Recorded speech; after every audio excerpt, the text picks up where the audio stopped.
Support Geopolitics and Empire. Become a paid subscriber on the Substack. You get a discount if you purchase the annual. You get access to my weekly news brief, and I organize off the record private weekly chats to discuss current events with paid subscribers only. You can donate, purchase a consult, check out all of my affiliates such as easyDNS.com, Escape a Technocracy, Wise Wolf Gold, Above Phone, Pass Vault. Leave a podcast review if you haven't already. Why haven't you? Joining us for the very first time here on Geopolitics and Empire is Mark Jeftovic. He's CEO of the easyBrand group of companies, including easyDNS, Domainsure, Zoneedit, and Cronly. He also writes at bombthrower.com, and he has a premium service at thecryptocapitalist.com known as Bitcoin Capitalist. He's also authored a few books, including Unassailable, Protect Yourself from Deplatform Attacks, Cancel Culture, and Other Online Disasters, as well as the Crypto Capitalist Manifesto. The Great Reset is a monetary regime change. Welcome finally to the podcast, Mark. Hey, thanks for having me, Roy. It's been too long since we've spoke, and I know we've been trying to get this going for a while, and I'm glad we finally connected. So, I mean, we've talked before, but not on this show. Yeah.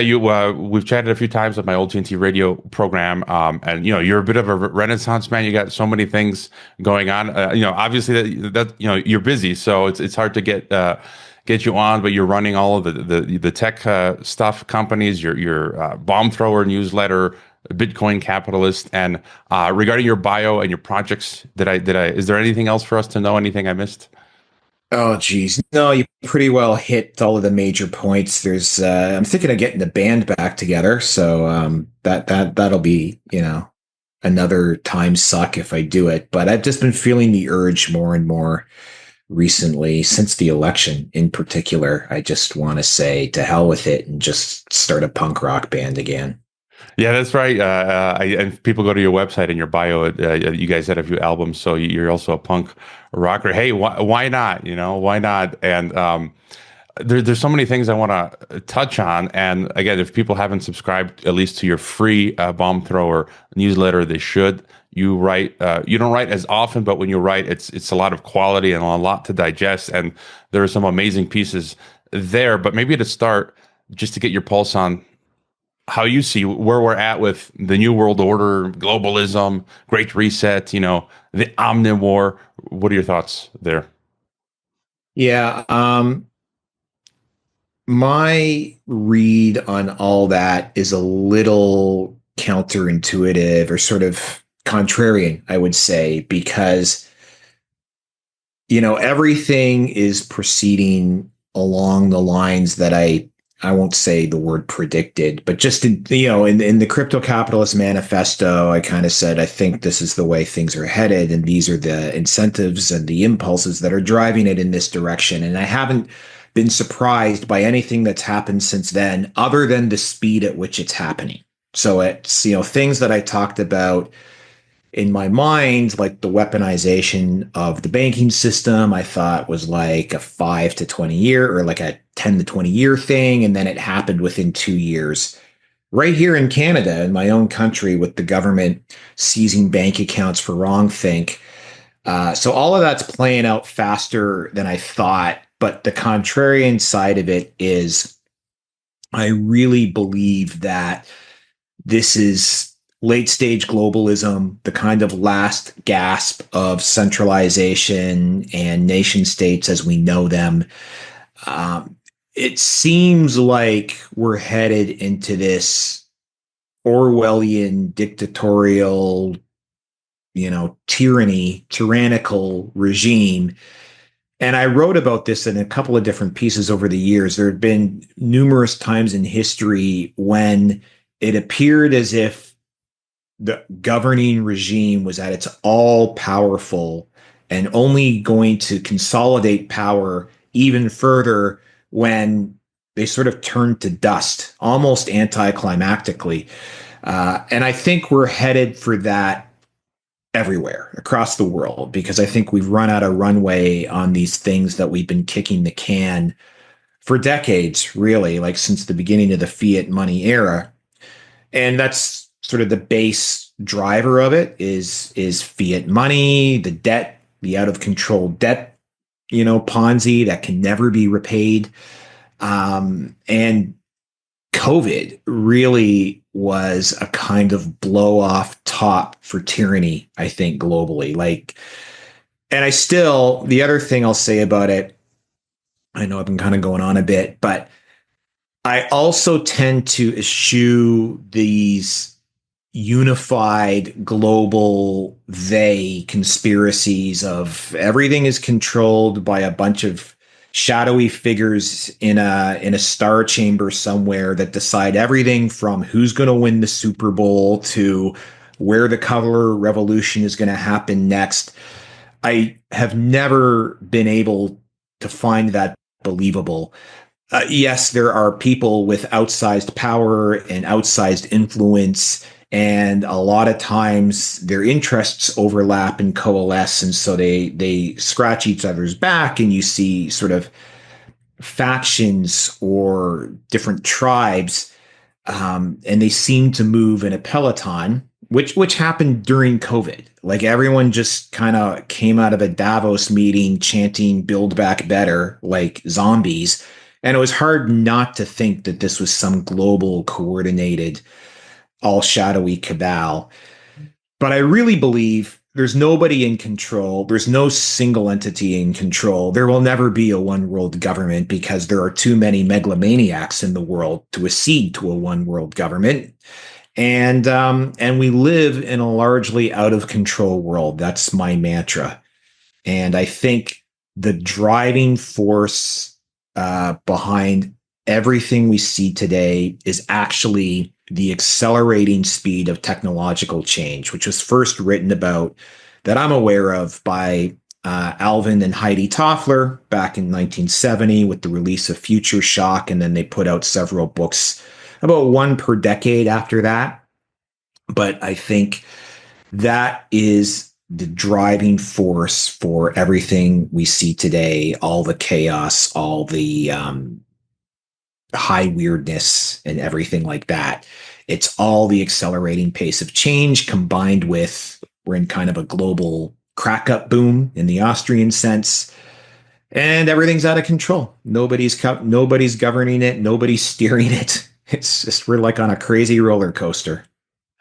Before going further on the tech, you mentioned nation states, and I want to ask you, because you've been writing about this. You've also got your Bombthrower TV, where you conduct interviews with great guests, and you guys touched on Canada not long ago. And so there's all this talk of separation, U.S. annexing Canada, Canadian provinces separating.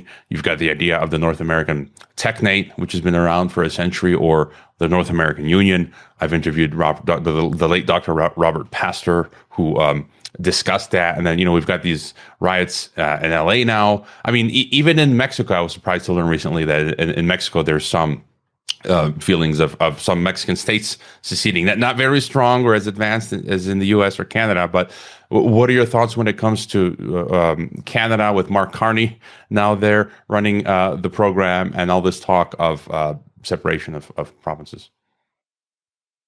Yeah, where to start there? So, part of it all just connects more of those dots where I think nation states as we know them are sort of industrial era constructs. They came out of the Westphalian order, if I'm pronouncing that right. And, that was a more linear, hierarchical, comprehensible world.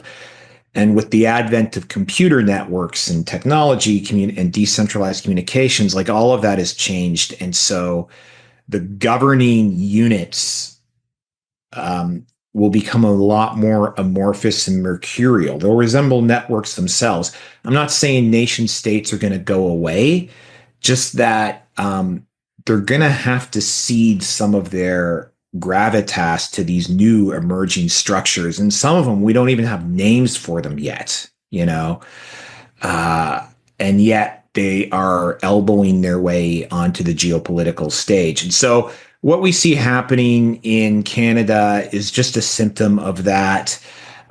We've been grappling with Quebec separation for as long as I can remember. I was born in the late 60s. There was at least two referendums when I was a kid. They just voted for remaining in Canada by a smidge. It was like 51 or 52% either time. Kind of cooled down, but Quebec has always sort of been a thing unto themselves. They've asserted that they defend it rigorously, and now we're seeing that again post election, that they are throwing their weight around for their sort of provincial sovereignty. I mean, I was in England a couple of weeks ago, and there's a Quebec embassy there that's been there since 1962. They have their own embassy in London, England, which is, kind of blew me away. Texas used to have their own embassy as well, but they were an independent country at the time. So now we have Alberta, which is a completely understandable dynamic because they've really been treated like the toe jam of the country for decades, even though it's Alberta oil that pays for everything in this country. And if you look at the graph of transfer payments, the provinces that get it, the provinces that pay it, like it's really hard to be an Albertan. And I'm not in Alberta, I'm in Ontario. I can see how it would be really hard to be an Albertan and not feel like you're being taken for granted and frankly demonized, right, by Ottawa, and just being expected to take it. It's very insular and imperious behavior coming out of Ottawa and the Laurentian elites. And, this is all very predictable decline and fall trajectories. So Alberta will leave if things stay on their current trajectory. I would like them to stay. I would like the band to stay together, as I've frequently remarked. But that's my sentimentality. The world we live in, I think the dynamics and the incentives are such that, eventually there will be a Wexit. Quebec will probably take their cue and leave. Some of the chunks of Canada will end up either economically or tacitly aligned or assimilated by the US. You've had, we talked about him offline, Matthew Ehret, on your show multiple times, and I've just started reading his books. And the hidden history of Canada from the early days is really kind of mind-boggling. Like, had we been left to our own devices, there was a good shot we would have just gone in with the 13 colonies. At the time of the Declaration of Independence, we would have been 15 colonies maybe. But there was a lot of, Rhodes and Milner Roundtable machinations in the background that kept us positioned more as a bulwark against the rise of America instead of, couple more states that would have been part of it. And that's been kind of an eye-opener reading those books and sort of going down that forbidden rabbit hole of history. Yeah, I've had Matt long ago on the podcast, and he was my first guest on my first show on TNT Radio back in when I started in 2022. Interesting. And I just to go further on that, and sometimes with my guests and I on Geopolitics and Empire, we discuss these things, and it's not always necessarily what we want to happen or don't want to happen. Kind of as you're doing this analysis, it's just kind of like we're just looking at how things are actually developing. And I had a guest on a few months back, Sterling Lujan, and he's talking about network states or cyber states. And I think that's kind of what you're alluding to, where the nation state will remain, at least its shell.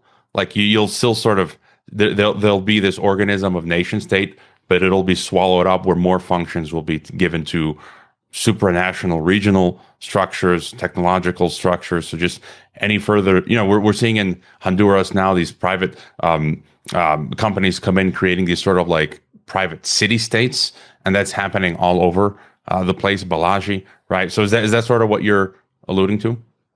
Yes, exactly. And I used to have a podcast going. We still have the Axis of Easy weekly tech digest, but we used to do a more discussion-oriented salon with Charles Hugh Smith and another Canadian, Jesse Hirsch. And we used to talk about that a lot, and we kicked around, network state as a concept Then Balaji, he messaged me on Twitter once saying like, hey, I came up with the network state idea. And I'm like, okay, congratulations, more power to you. But, that's that, those kinds of ideas, they kind of spontaneously erupt all over the world as their time comes. And, the analogy I use all the time is Snow Crash. If you've ever read the Neil Stephenson book, where you have countries, networks, corporations, organized crime, and they all sort of have this kind of almost nation state or geopolitical status unto themselves. And they all have to compete with each other and jockey around these different sort of surfaces, tension surfaces of where does that conflict? Yeah, I think that's pretty much where we are headed. And I guess to ask you, because you're the guy when it comes to cryptocurrencies, Bitcoin, and on some of the things that we're talking about, you and I don't necessarily see eye to eye, and I don't know, I could be wrong on some things, but where I like to get your take, your download on everything. But if you could sort of help us make sense of the environment when it comes to Bitcoin. There's all this talk of Bitcoin strategic reserves. I feel like something big is brewing that the U.S. government is working on. All this talk of stable coins, CBDCs. You also just tweeted, it was fascinating. I mean, we're seeing this trend now expand. There's something's going on where in Bolivia, on grocery store shelves, they're now pricing items in Tether, U.S. Stable coins. So it's like there's a clear trend here. And so could you sort of help us make sense of what's going on?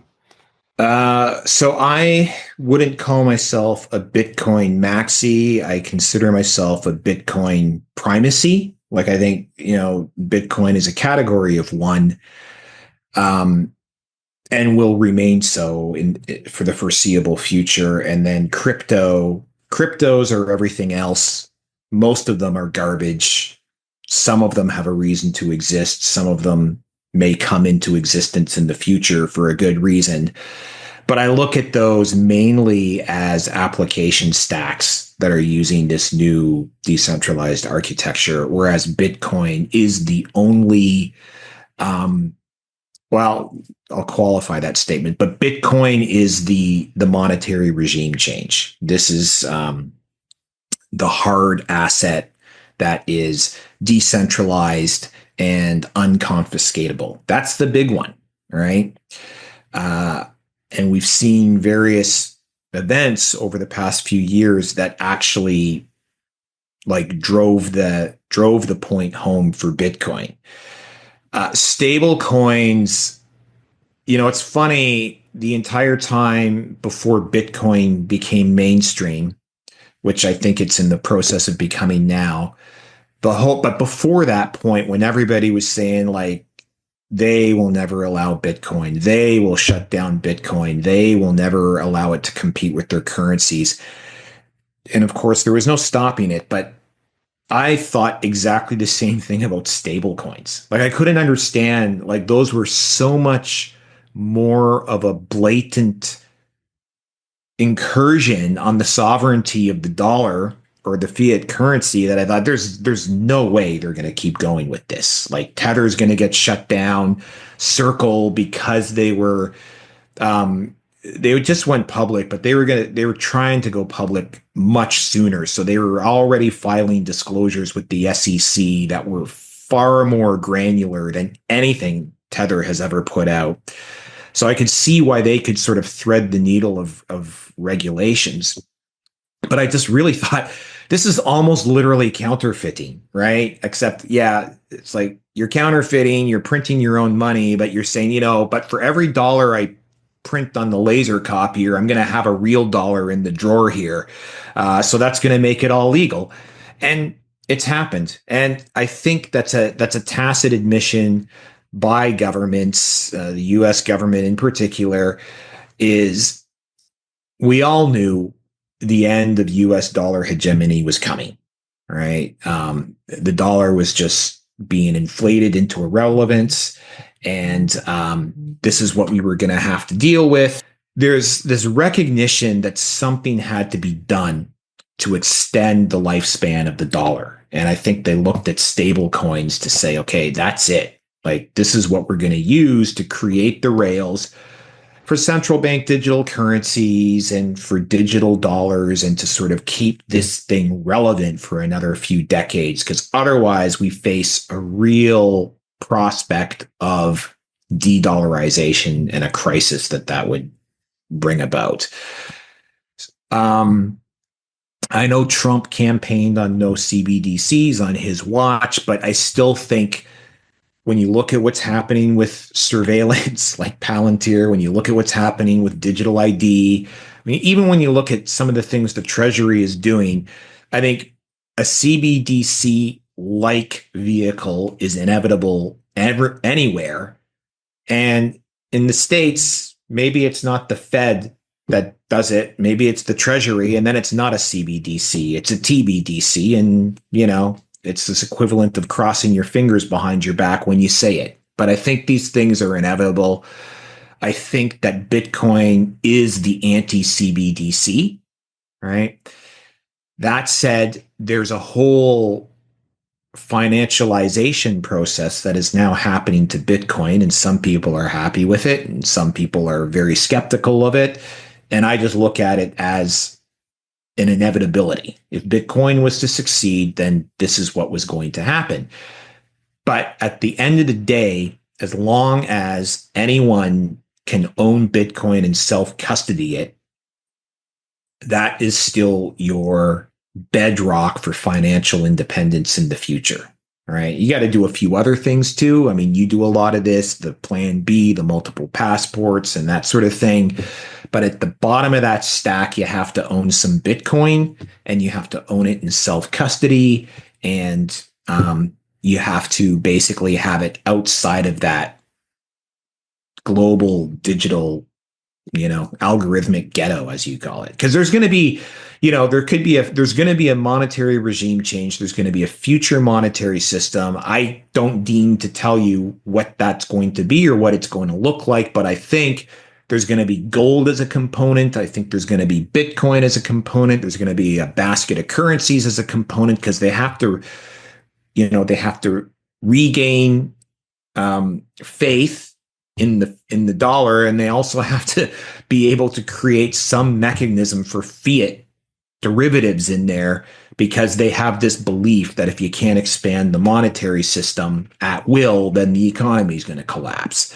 So there's going to be these rehypothecated derivative financialized instruments that are sort of Bitcoin in name, what Ben Hunt calls like Bitcoin TM, but they won't be real Bitcoin. And there's going to be a whole generation of people walking around with like Satoshi Nakamoto t-shirts that had never had their own UTXO in their own possession or under their control. It's kind of like the kids who wear the Nirvana shirts, you know, who were born long after Nirvana existed.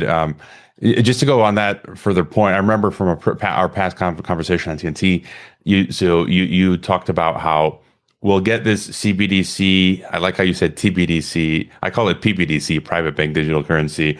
So we'll get that sort of dystopian algorithm ghetto, but then you believe that we'll have other options parallel to it, like Bitcoin and other things. I'm as of now, I'm pretty sort of doom-pilled when it comes to the algorithm ghetto, where I feel like it's going to make life extremely difficult. How far do you think we'll go down that road of dystopia, you know, in North America or globally? For me, the big question is, will the global monetary system hold together long enough to roll out the algorithmic ghetto? That has always been the question in my mind. The directionality is clear, right? Especially since COVID, we see the direction they want to go. I think, especially with AI, you know, this explosion in AI. Did I just freeze up on you, or can you still hear me okay? I can see, yeah, you're back now again. Okay. So there's going to be mass unemployment. There's going to be UBI. It doesn't matter whether you and I think UBI is sustainable or fair or whatever. There's going to be UBI or it's going to be Mad Max. Like those are the two options. So there'll be UBI.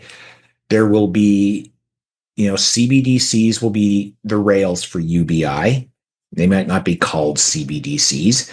And then my personal pet theory is those will be based on like personal carbon footprint quotas, right? So they're going to say it's for the environment and you've had too much red meat this month, so you have to eat soy patties and cricket burgers instead.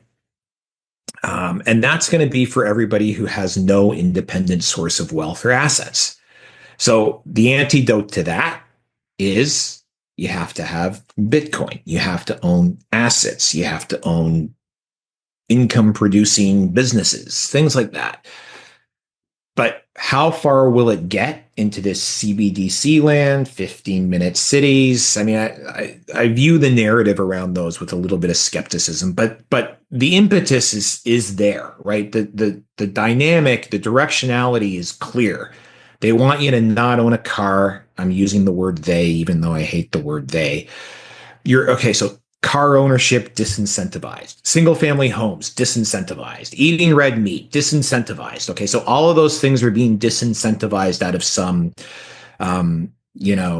ostensibly climate driven narrative, but I say it's really just a guise for forced austerity because we've blown up a debt bubble that's so big we can never deflate it. How bad does it get? If the system holds together, it gets really bad. It gets worse before it gets better. If the system doesn't hold together, if it blows apart, the whole thing cracks up, then I have no idea.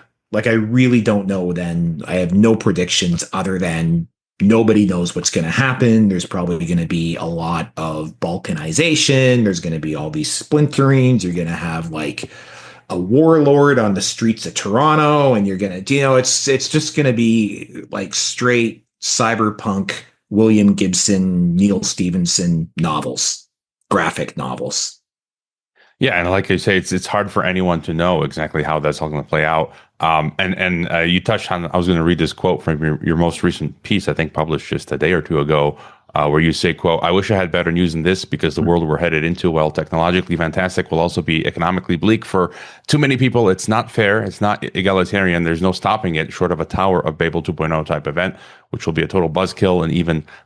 In even less preferable ways, I've called this scenario the Great Bifurcation, where the world's middle class disintegrates and we head into a hellscape of mind-boggling wealth disparity. And I think that's clearly the trend globally. You're seeing it everywhere where the middle class is eroding, and we're going back to neo-feudalism in the sense.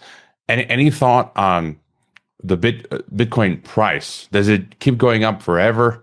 Does it drop? I mean, you're seeing all these people come out of the woodwork. That senator, I always forget her last name, Lumens or whatever, Kathy Wood. I bookmarked her interview she just gave for further viewing. She says it's going to 10x going forward in the next few decades.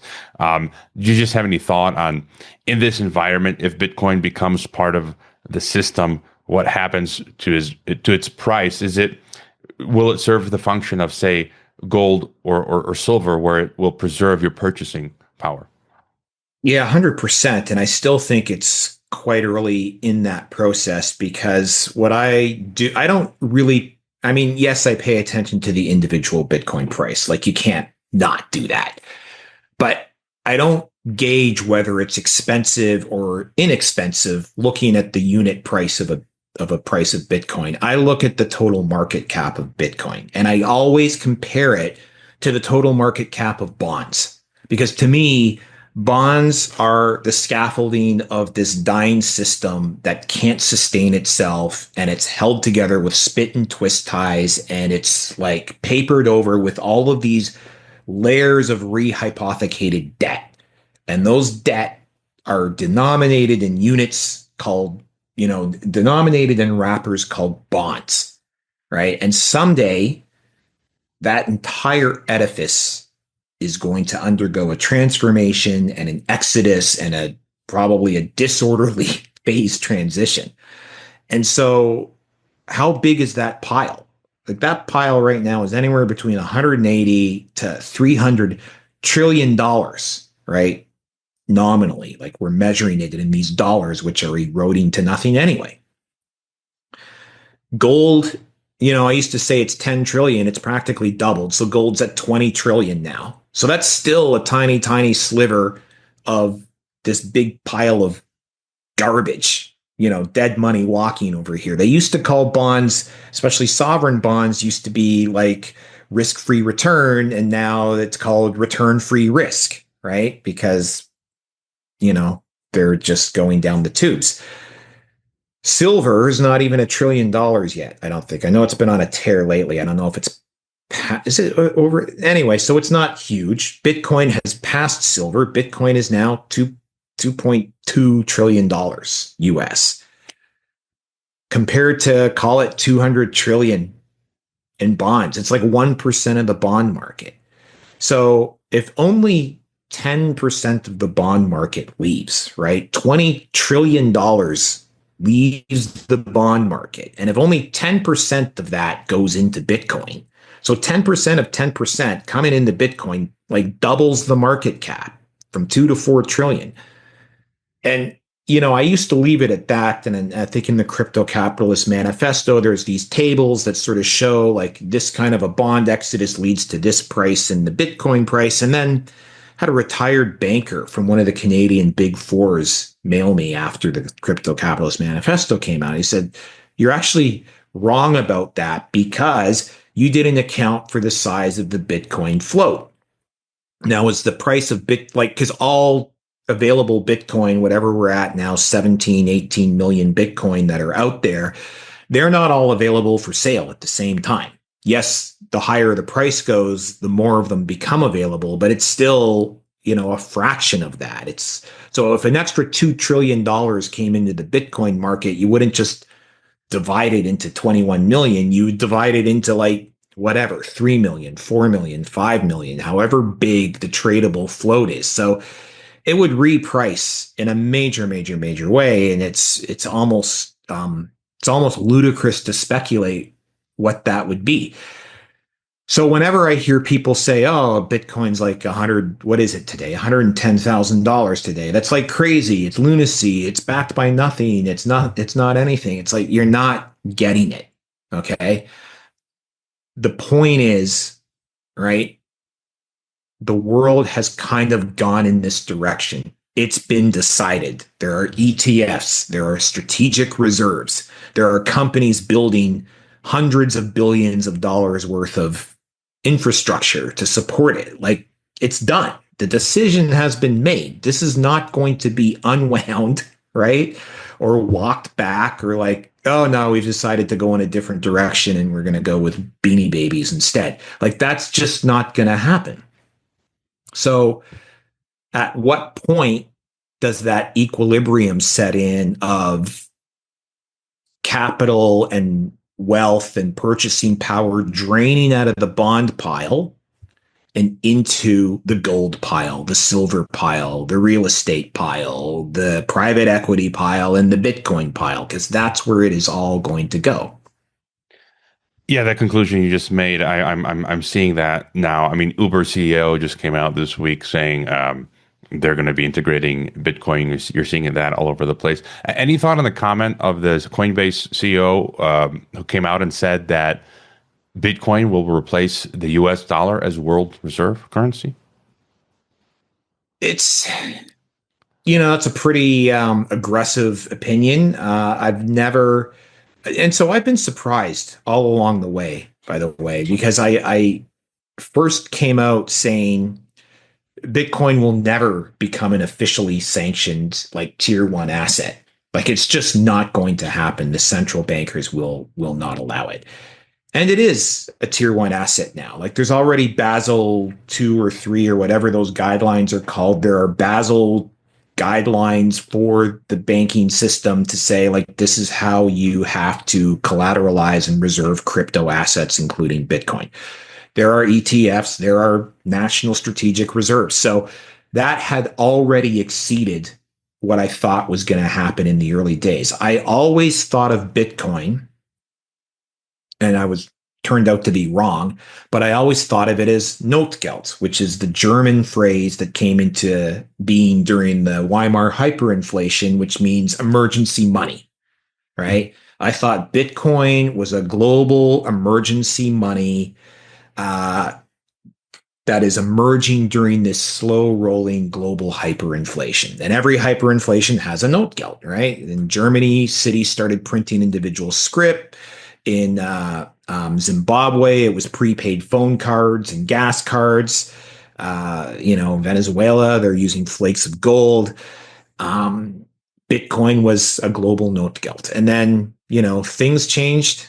You've probably heard me talk about it. The U.S. government seizing foreign reserves of two other nation states, regardless of who they were or what they did.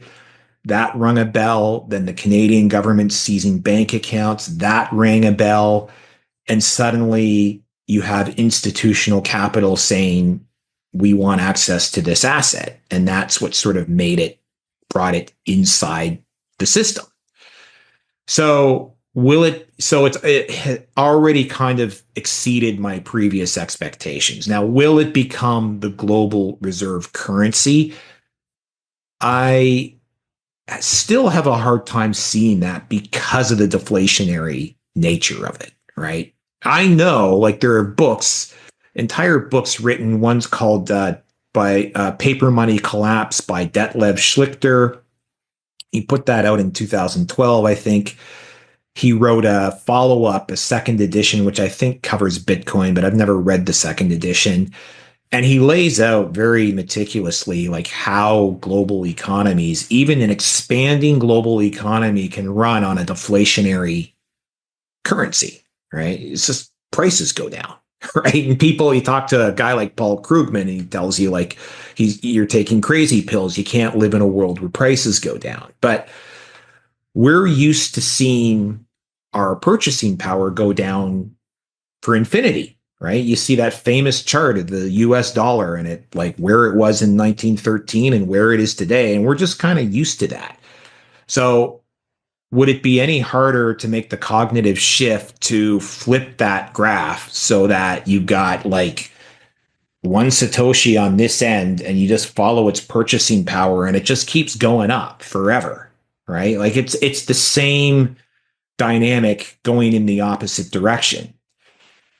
And it's a much more benign one when you think about it, because how crazy is that when your cost of living is going down and the rewards of your labor is going up? What kind of a world would that give us? A very different one. So whether we go all the way there, I don't know. There's Nick Batia's original book, Layered Money, which sort of made that case that there would be this whole financial system on top of a layer of Bitcoin. His new book just came out. I haven't read that one yet either. Does it get to that point? I've been wrong before, maybe, but where I think, what I have an easier time wrapping my head around is a kind of some sort of monetary reset where Bitcoin is a piece of the new system, not the entire new system. Yeah, I also find it hard to see how when people like the Coinbase CEO, his name Brian something, Brian Armstrong, right? When he says the Bitcoin becomes the new world reserve, it's hard to see how that would happen. Maybe it will, but at this point it's hard to see how that would happen. Let me ask you also real quick, because you're right on this about the singularity. You say it's already happened. Transhumanism.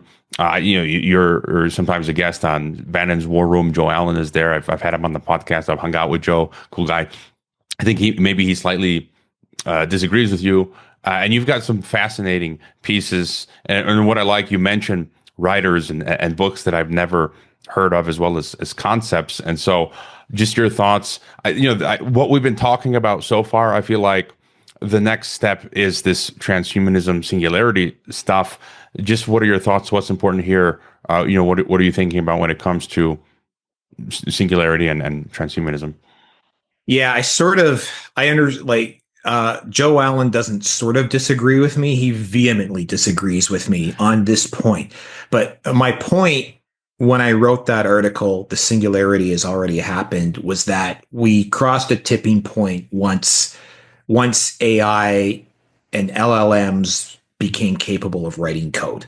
And then from there, when we started bolting on agentic AI, which is just happening now, now you have autonomous agentic AIs that are capable of writing code that can write more code. So that this has started an iterative feedback loop. And in my mind, that's kind of singularity material.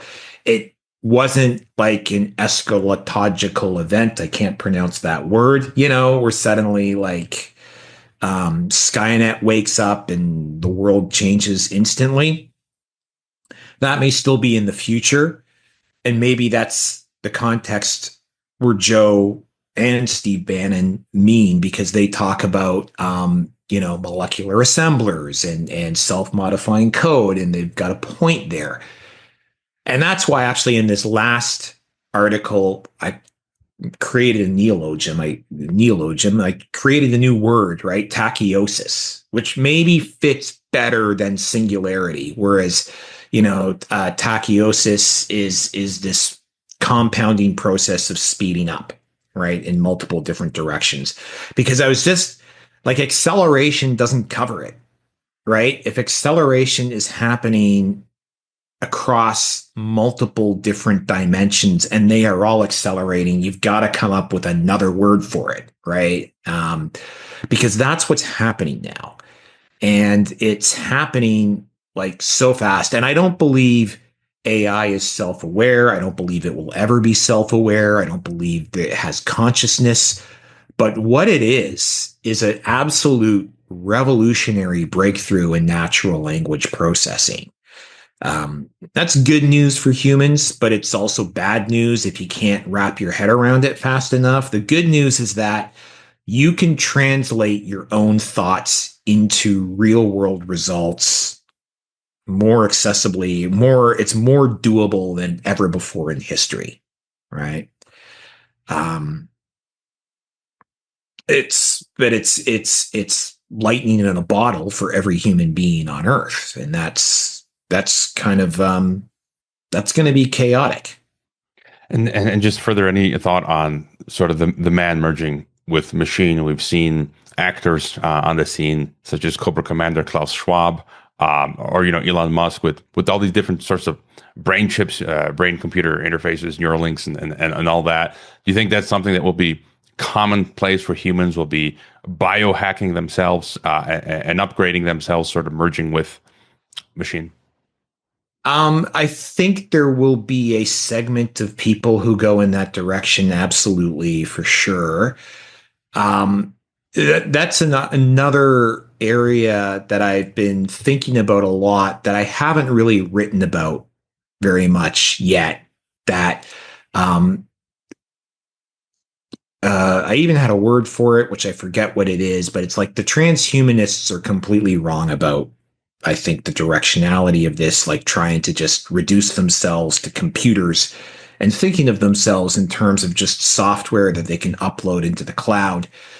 I think what's really happening evolutionary in an evolutionary sense, in an accelerating evolutionary sense, is people, there's biohacking of sort of like using, experimental therapies and drugs and supplements, and I really think we're on the cusp of like a mega lifespan explosion, a second one, because we're already living through one.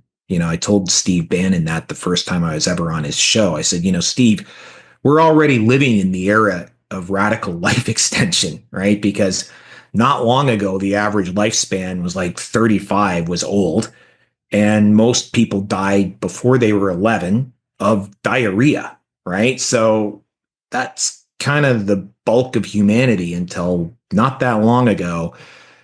So now what we have is radical life extension, and then we're going to do it again, and then we're going to do it again after that. We're never going to be immortal, because people they say it without really understanding what infinity really means, right? But we could definitely get to a Methuselah stage for those who can afford it, right? And I think I hinted on it a bit in the last article that like that I don't like to call it transhumanism, but that sort of evolution is really mental and conscious. If you've ever heard of Gene Gebser, who wrote a book called The Ever-Present Origin, he was German. I think he wrote it in 1950. It never got translated into English until 1970 or something like that. So, I mean, he basically maps the evolution of human consciousness from like hunter-gatherer days when we couldn't even differentiate our own minds from nature. Like we didn't walk around thinking I'm hungry, or you know what I mean? Because we couldn't even think of ourselves as a separateness from what was going on in the world around us. We all just, our minds just blended in with our experience, and there was no differentiation. And from there, you know, things just kind of went into mythic and you know, built on top of that. And it's, you know, self-awareness came into it, and separateness came into it, and identity came into it. And those ideas have been built on by other thinkers over the years. You know, Carl Jung came up and said, okay, now there's still this base layer underneath of the collective subconscious, but we have these like eyes on top of it, these self-aware conscious constructs. And I think we're going to evolve again mentally into something that can wrap our heads around what's going on around us so fast. And there's, you know, all of our senses really just apprehend a tiny sliver of the electromagnetic spectrum. And so there's so much more going on. We're probably going to train ourselves to apprehend more of it. That's what I think happens in the transhumanistic sense. But like, you know, stapling a chip into your brain and uploading yourself into like Oracle, yeah, people are going to try it. You know, good luck. I don't see it working, really. Yeah, me either. I'm gonna personally stay organic. We've covered a lot. Is there an issue that I haven't brought up that you think is important that you think about? You know, I really think that now is the time. Like for one thing, it looks bleak, but I really do think that there is this impelling drive to overall progress, you know, amongst everyone. I don't mean that in a progressivist sense, like, you know, purple hair and pronouns. I just mean it like people are kind of hardwired to try to be better and to attain more. And I think that's a good thing. And, you know, but we're in this period where radical self-reliance is being thrust upon you more so than ever before in this world. And so you have to take care of yourself. You have to stay healthy. You have to work out. You have to eat well, and you have to connect with other people who are sort of not drinking the Kool-Aid of whatever resident algorithmic ghetto they happen to reside in. When you see like 80-70% of the people in your community sort of chanting the same mantra, you probably want to be outside of that sort of construct, maybe even taking the opposite side of it. And yeah, try not to follow the herd and get with like-minded people in a tribe.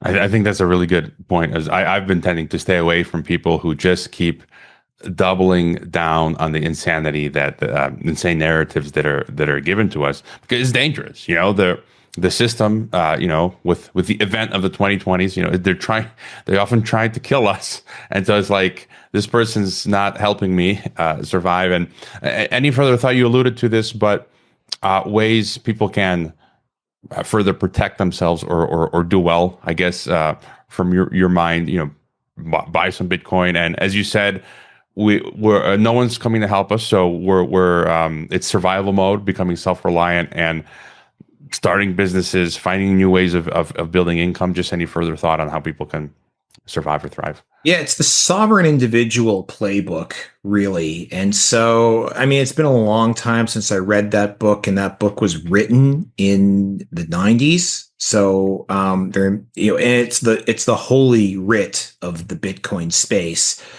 And interestingly enough, you know what? I won't reveal too much about it because I do have an announcement coming about what's going on with the newsletter and that kind of thing. But I may be involved in a project that wants to take a crack at sort of updating that sort of framework. And I guess maybe a little bit of a plug. I don't really know what I'm doing with this yet, but I am starting, I guess, a Canadian, I call it a prepper network, but it's more of just like right now it's sort of like a sanity coping mechanism called ready.ca. And there's nothing there right now other than a mailing list to opt into.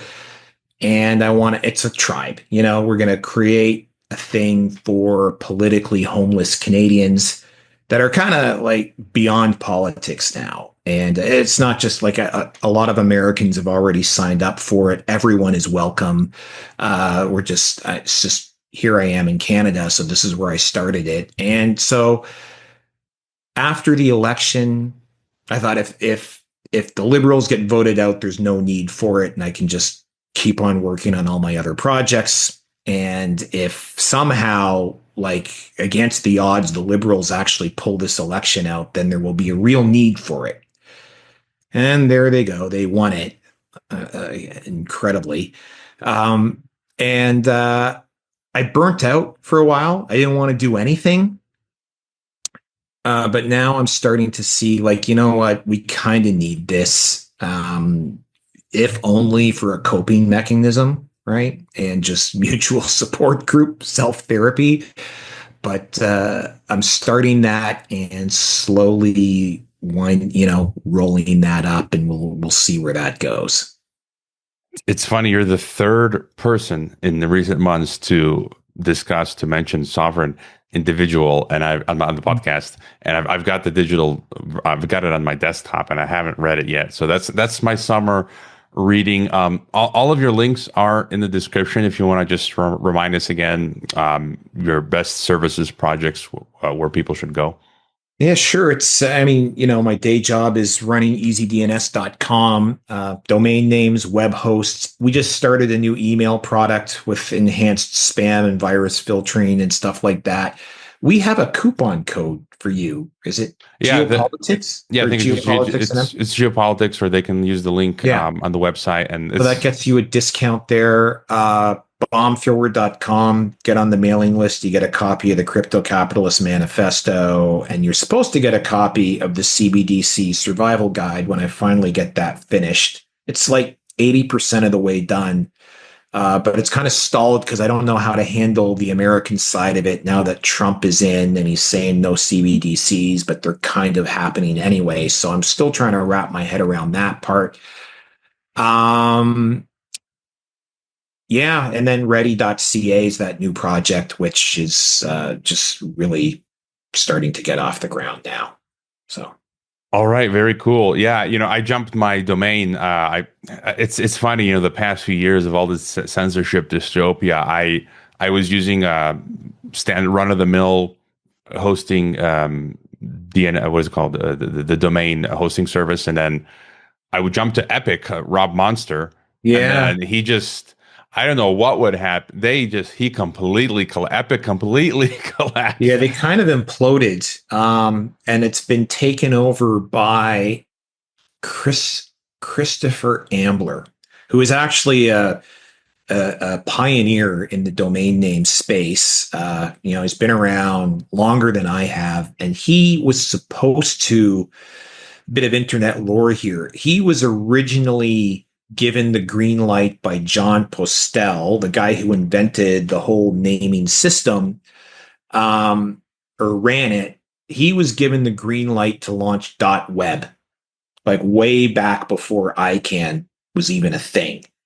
And then it never happened, and ICANN came into power, and they kind of screwed him one way or another, or not. I don't know. It just never happened. And then I was Slightly surprised to find out that he is the new sort of principal behind Epic, and Rob is gone. I don't know on what terms, but he's completely out, I think. And just judging from some of their comments online, they seem to have done a 180, gone a bit slightly more woke, and then their services sort of broke. What's the word? They sort of disintegrated and broke apart. And that's when I said I was having issues with my services, and I'm like, quick, I need a place to put my domain. And I'm like, Mark, I trust Mark. We're going with easyDNS, and so Geopolitics and Empire is at the easyDNS domain. So so far so good, and and it's great because I think trust is the currency. So given the work that you do, you're pro freedom, and so I want to go with some. That's why I went to Epic, because initially I trusted Rob. He said he was a Christian. He was defending liberty, and then I don't know what happened. So, but maybe it was incompetence. I don't know.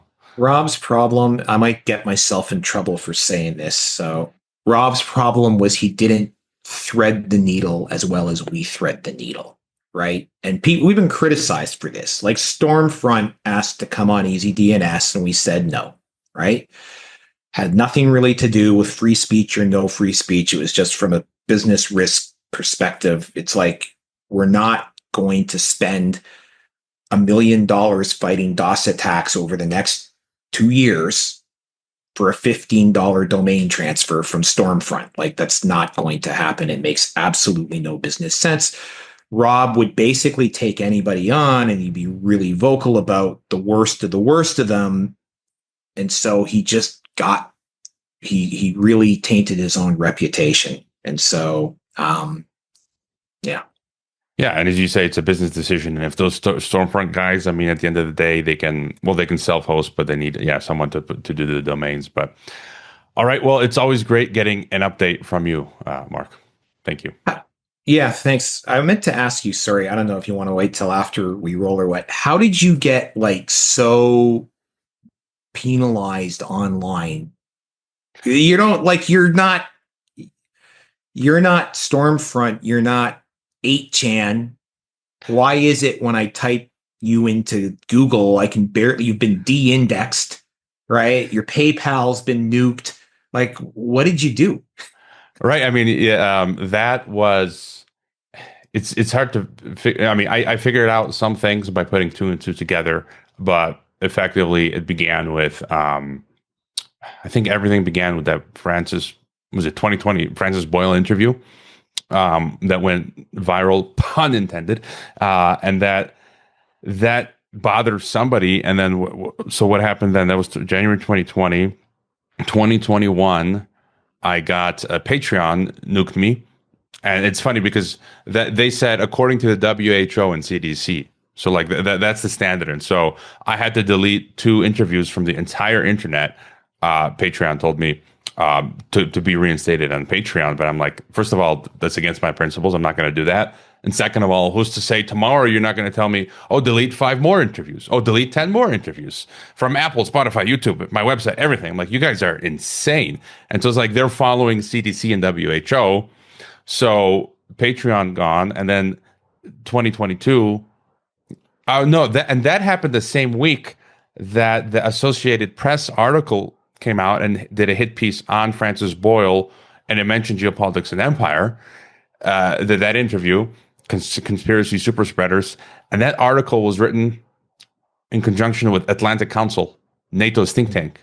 Yeah. So you can see what we're dealing with is this military intelligence mainstream apparatus disinformation. So I believe it's I hit a certain threshold that got the attention of the military-industrial complex, including Department of Homeland Security, NATO. And then April 2022, when Nina Yankowicz, if you remember her, the DHS rolled out Disinformation Governance Board. It's clear as day, the same week they rolled that out, Geopolitics Empire, personally, my PayPal account, Consortium News, Mint Press News are banned from PayPal. And then I went to Nina's X account. I'd never visited it ever before. Geopolitics and Empire was already blocked preemptively on Nina's X account. So that's clear. And then Mike Benz, I'm sure you're familiar with, his Freedom Foundation have done reports, and he explains DHS and its sub-agency CISA, if you're committing thought crime, as you said earlier, that's considered disinformation, and you are a non-kinetic threat to the U.S. government. And by, I guess, speaking truth to power, malinformation, you are attacking the cyber infrastructure of the U.S. government. So like I'm like, whoa. So effectively, I'm like one step removed from enemy of the state, and then that's PayPal, and then Google. At that same time, I noticed like if you type geopolitics and empire in Google search, it's I'm Yeah. as my past guest Edwin Black would say, I've been zombied. I am a non-entity. So Yeah, it is strange. You haven't been delisted because if you type like site.geopoliticsandempire.com, there's pages that come up. So that like shows that you haven't been completely de-indexed. But if you type geopolitics and empire into Google, like you don't come up, which is strange. but all of that, makes me proud. I had my past guest Vietnam vet Bob Moriarty who says it's a virtual purple heart. So I pat myself like I'm still amazed though. Like this happened. I'm just an average American citizen, high school teacher, university adjunct professor, pan my past life, and it's like, really, like Pentagon, really, my government, you're doing like really. I think what's happened to you. You got sort of included in some kind of meta list. So it was never against you specifically, but like some functionary somewhere said, like, here's a list of people. These are the disinformation dozen. You got swept up into that. And whoever is in that meta list is probably like stuck in some filters buried beneath dozens of layers of code that like people don't even know was there anymore. I think that's generally how the algocracy technocracy works. That's how I think most people get swept in. And my fear going forward is what's happening now. I call it the electronic thought crime authorization, electronic travel authorization in Europe now. Just last week, a whole bunch of European journalists, Alina Lipp, German journalist.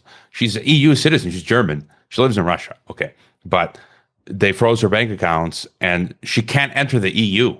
So we're at the point where now EU is banning EU citizens from entering.